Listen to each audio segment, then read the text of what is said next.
This video is brought to you by John Robson Guitar Tuition. If you enjoy the content, please consider supporting the channel by enrolling on a course, purchasing some guitar lessons or a t-shirt, or you can join my Patreon. Now, on with the show.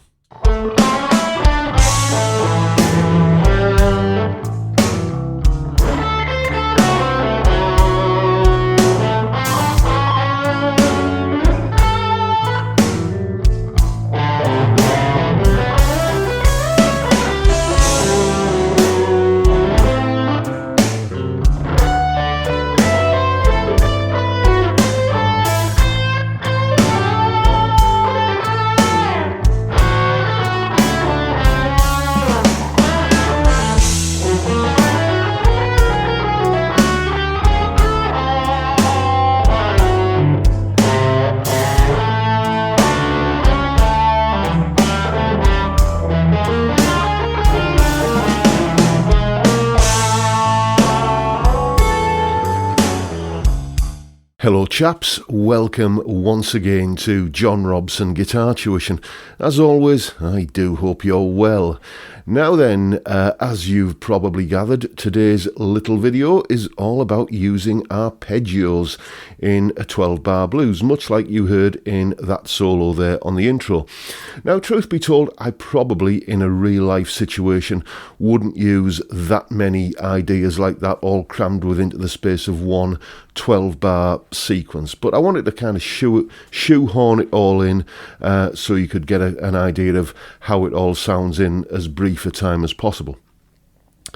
I just want to say before we crack on, a massive thank you to all of the people who are supporting me on Patreon, and as a special treat for you, that entire solo is tabbed up and tabbed out, and it's up there on my Patreon page right now. And if you're interested in becoming a Patreon, the link is in the description box below, along with a brief description of like all of the benefits that you get for signing up for the measly sum of $3 a month.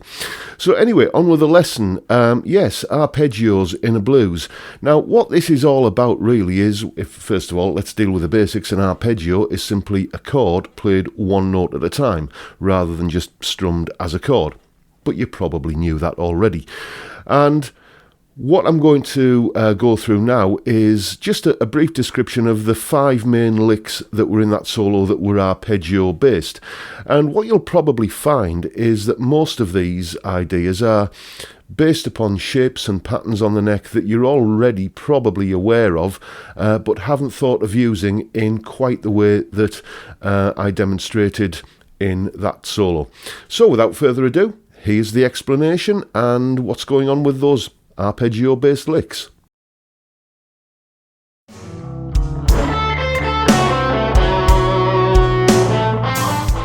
Okay, so this first lick is played over a D7 chord, and whichever way I play a D7 chord, it's always going to have the same 4 notes: D, F sharp, A and C. Like there's a D, there's an F sharp, there's an A, there's a C. And if we make the assumption, and we're going to, that we don't really need to play the D note, because that's the bass player's job, then that leaves us with F sharp, A and C. So let's look at this. There's an F sharp, there's an A, there's a C. That is what we call a diminished triad.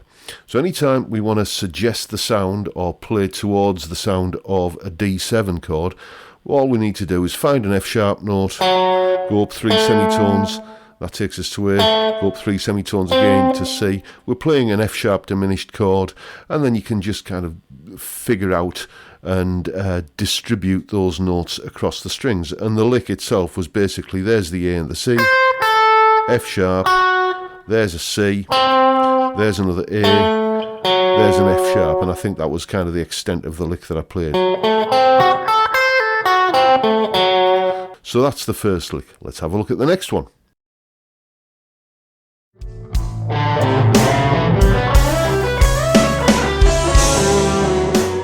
Okay, this lick is a little bit more complex, but it's basically coming along the same lines as that previous one, where we're thinking of one chord living within inside another chord, like the F sharp diminished triad living inside the D7 chord. Now, we're over an A7 chord here. And one of the things that you often do to a D7 in a blues, to an A7 rather, in a blues, as you're playing rhythm guitars, you might play it like as one of these kind of funky Nile Rodgers ninth chords. Okay, the notes in an A ninth are A, C sharp, E, G and B. Okay, once again, let's jettison the A note. The bass player's playing that, so we can afford not to have to do it. So that leaves me with C sharp, E, G and B. Now that is a little C sharp minor 7 flat 5 arpeggio. I know it sounds scary, but it's just notes that you put your fingers on. Don't worry about it. This is the shape. But we can slim that down even more. If I'm thinking, okay, well, the C sharp is just a note I need to sort of tag onto it as a starting point, then all I'm really seeing here is an E minor shape.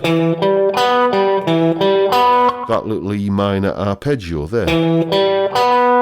And then another E minor arpeggio here.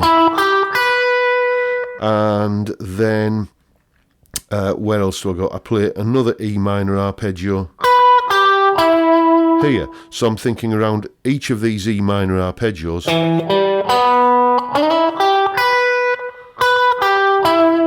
Like that, just those shapes of knowing that an E minor chord is an E, a G and a B note. Then I tag on the C sharp note underneath. So there's the C sharp note and an E minor arpeggio. C sharp note, E minor arpeggio. Then I slide up to the E note and come back to the C sharp. Then I've got me E minor arpeggio again here, descending, and then end on the C sharp note again there, and I might stick a G on. So the end, because that's part of the overall chord. So I played a run that went something like.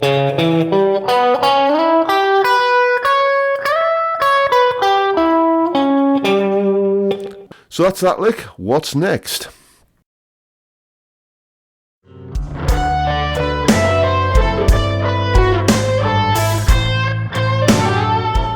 Okay, this lick we are now playing over the D7 chord once again, and again it's this chords living within chords kind of thing.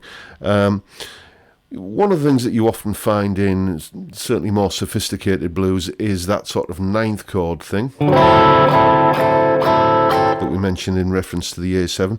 D ninth contains, and you can actually see this here, there's a D ninth chord, and living within that D ninth is this little A minor triad, and living within a D13th chord, you're actually getting a B minor chord. So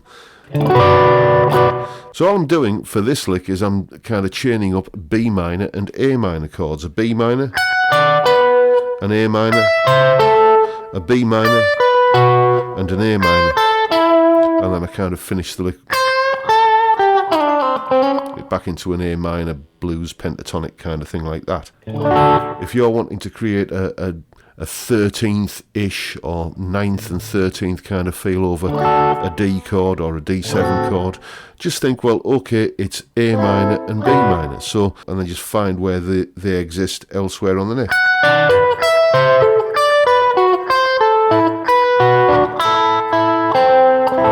All of that's going to work over a D chord to give us that D9th or D13th kind of sound. So that's that lick. Let's have a look at what's going on with the next one.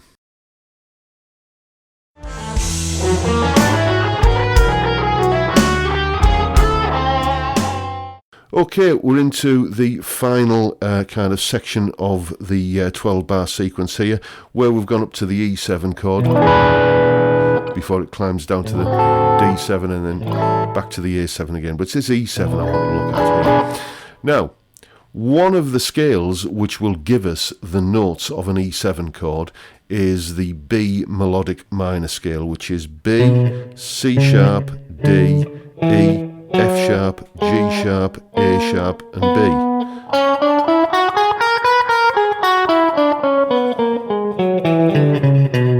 Okay, melodic minor scale, and you generate a bunch of chords from that, and one of them is E7. And another one of them is F sharp 7th. You'll get an F sharp 7th from the notes of that scale as well. So when it gets to the E7 chord, what I start doing is just walking through an F sharp major, which is part of an F sharp 7th chord, an F sharp major arpeggio. Like that. And when I get to about the halfway point, I just start dancing around other notes of the scale, so I get a lick that's... And you can hear how that fits into that sort of E7 tonality. It does have a bit of a kind of dissonant, outsidey kind of feel, but it works pretty well just to create a bit of tension. So that's what's going on with that lick, a nice little melodic minor influenced lick. Let's have a look at the final one.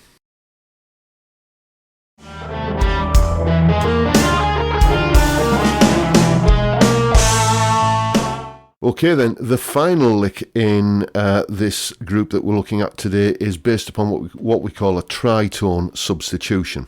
Okay, it sounds complicated, but it's really quite simple. If I play this shape here for E7, because this is the chord we're playing over again, there's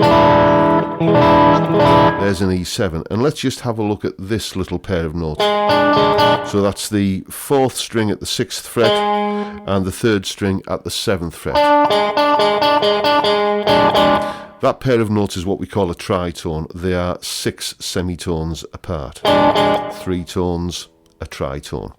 What you got to do is then think 6 frets or 6 semitones or a tritone away from that E7 chord. So what's 6 frets away from E? B flat. Okay, so there's a B flat 7th chord.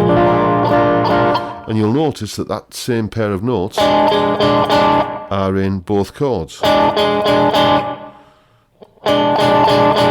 So all I'm doing here to create a little bit of, well, quite a lot of jazzy, sophisticated tension is over the E7 chord, I'm playing a B flat 7 arpeggio. I'm starting on the E note here, then...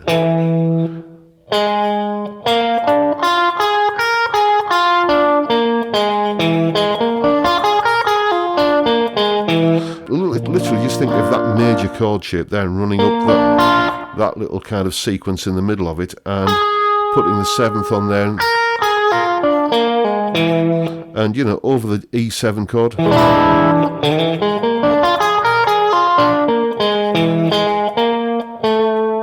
And then you can hear when we finally get back to the A, that note resolves really well there. So that's basically what's going on with those 5 licks. And there you have it. That is a brief description of what was going on inside my fevered mind as I was putting that solo together, well, just improvising it really, and playing with the arpeggios in that bluesy sort of context. As I said earlier, it probably wouldn't be something I would use to that degree of intensity, all of those ideas crammed into one chorus of a 12-bar blues. It tends to work nicely just to sort of space them out a little bit, maybe one of those per chorus of a blues, and just, you know, do the rest of the 12-bar sequence with your normal bluesy kind of licks, and just throw one or two of these in just to kind of turn a few heads at appropriate moments in the solo. And that is pretty much it for today, folks. As I say, the tab and the jam track are up on my Patreon page, so go and check that out. And thank you so much for watching. Thank you for your time. If you found this video useful in any small way, then please hit the subscribe button and the notification bell, and why not give me a like while you're at it. And I'll take this opportunity now to say thank you so much for your time, and I look forward to seeing you all again next time around. Bye for now, folks.